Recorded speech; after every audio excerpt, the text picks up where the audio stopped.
اعوذ باللہ من الشیطان الرجیم بسم اللہ الرحمن الرحیم۔ اور اگر وہ لوگ کفر سے باز آ جاوے تو سختی کسی پر نہیں ہوا کرتی۔ جب کفر سے باز آ گئے کافر لوگ تو اس کے اوپر سختی نہیں کرنا، نہیں سختی کسی پر نہیں ہوا کرتی بجز انصافی کرنے والوں کے۔ انصاف کرنا ہے تو اگر وہ باز آ جاوے جو کافر لوگ کفر سے تو ان پر سختی نہیں کرنا۔ حرمت والا مہینہ ہے، حرمت والا مہینہ ہے، بعض حرمت والے مہینے کے، اور یہ حرمتیں تو اوز معوضہ کی چیزیں ہیں، سو جو تم پر زیادتی کرے تم بھی ان پر زیادتی کرو۔ یعنی تم پر جو زیادتی کیا، حق سے بڑھ کر تم پر چھڑی اٹھا دیا، تب بھی تم بھی ان پر چھڑی اٹھاؤ۔ زیادتی کرے تو تم بھی ان پر زیادتی کرو، جیسا اس نے تم پر زیادتی کیا ہے۔ جیسا اس نے تم پر زیادتی کیا تو تم بھی اس کے اوپر زیادتی کرو، اس میں کوئی گناہ نہیں ہوگا۔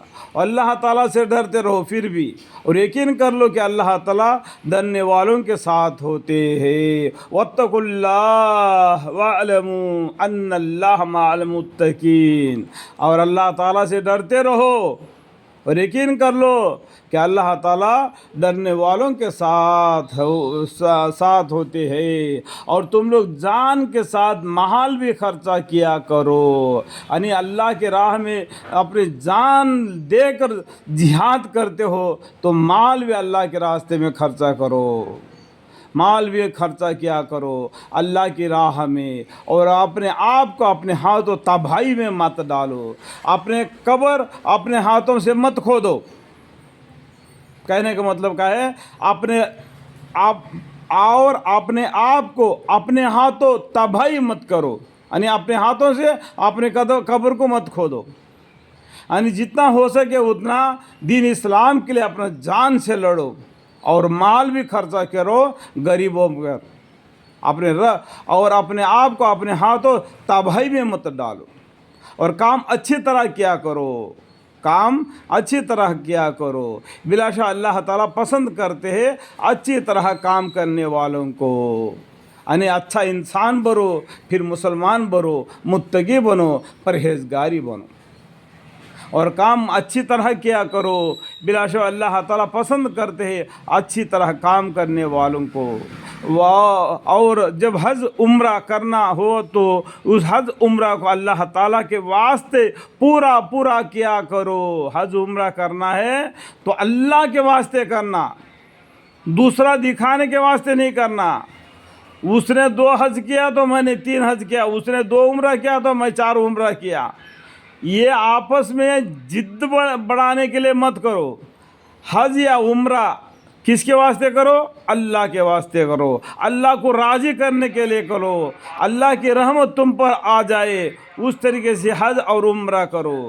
اور جب حج عمرہ کرنا ہو تو اس حج عمرہ کو اللہ تعالیٰ کے واسطے پورا کیا کرو۔ پھر اگر کسی دشمن یا مرض یعنی دشمن یا مرضی یعنی بیماری کے سبب روک دیا جاوے تو قربانی کا جانور جو کچھ میسر ہو ذبح کرو۔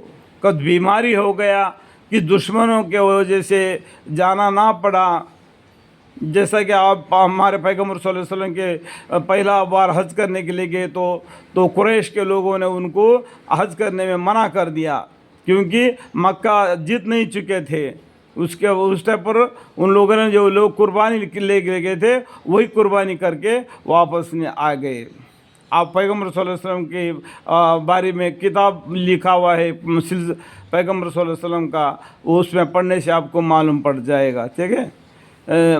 یعنی اگر کسی دشمن یا مرض یعنی بیماری کا سبب ہو تو روک دیا جاوے تو قربانی کا جانور جو کچھ میسر ہو ذبح کرو، اور اپنے سروں کو اس وقت تک مت منڈاؤ جب تک کہ قربانی اپنے موقع پر نہ پہنچ جائے۔ دیکھو حج میں لاکھوں آدمی آتے ہیں، اس ٹائم پر آپ لوگوں کو کیا معلوم ہوتا ہے کہ اپنا قربانی اللہ کے یہاں پہنچ چکا ہے کہ نہیں، یعنی اس وقت پہنچ چکا ہے کہ نہیں. تو اس ٹائم پر وہ حج کے جگہ گئے تھے، وہاں پر اعلان کیا جاتا ہے کہ اے لوگوں سنو، فلانا ہندوستان کا، فلانا آندھرا پردیش کا، فلانا شوکت کا جو قربانی ہے اپنے موقع پر پہنچ گیا ہے. تو یہ بات سننے کے بعد میں یہاں پر فائدہ لکھا ہوا ہے، پڑھنے سے بھی آپ کو معلوم ہے. اس کے بعد میں اپنے سروں کو منڈاؤ.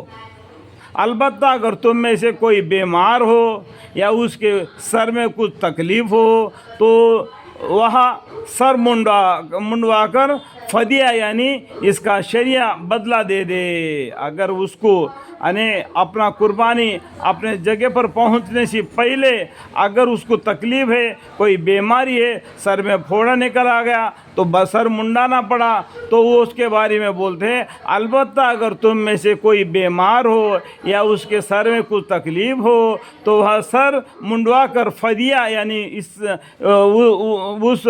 کا شریعہ بدلہ دے دے. 3 روزے رکھنا یا 6 مسکینوں کو خیرات دے دینا یا 1 بکری ذبح کر دینا. 3 باتیں بتائے. ایک تو 3 روزے رکھنا، 6 مسکینوں کو خیرات دے دینا، 1 بکری کا ذبح کر دینا. پھر جب امن کے حالت میں ہو تو جو شخص عمرہ سے اس کو حج کے ساتھ ملا کر منتفع ہوا ہو، یعنی ایام حج میں عمرہ بھی کیا ہو تو جو کچھ قربانی میسر ہو ذبح کرے. پھر جس شخص کو قربانی کا جانور میسر نہ ہو تو اس کا ذمہ 3 دن کے روزے ہے ایام حج کے اندر میں درمیان میں جس کو قربانی کرنے کا جانور میسر نہ ہو تو اس کے ذمہ جو حج کے درمیان میں 3 دن کے روزے ہے. جب حج پورا ہونے کے بعد میں ایام حج میں اور ساتھ ہے جبکہ حج سے تمہارے لوٹنے کا وقت آ جاوے. جب حج پورا ہونے کے بعد میں مکہ چھوڑ کر مدینہ پہنچ جاتے ہیں، جب وہاں سے ہمارے اپنے وطن کو پہنچنے کا وقت آ جاتا ہے، اس ٹائم پر اس کو 7 دن کے روزے رکھنا ہے.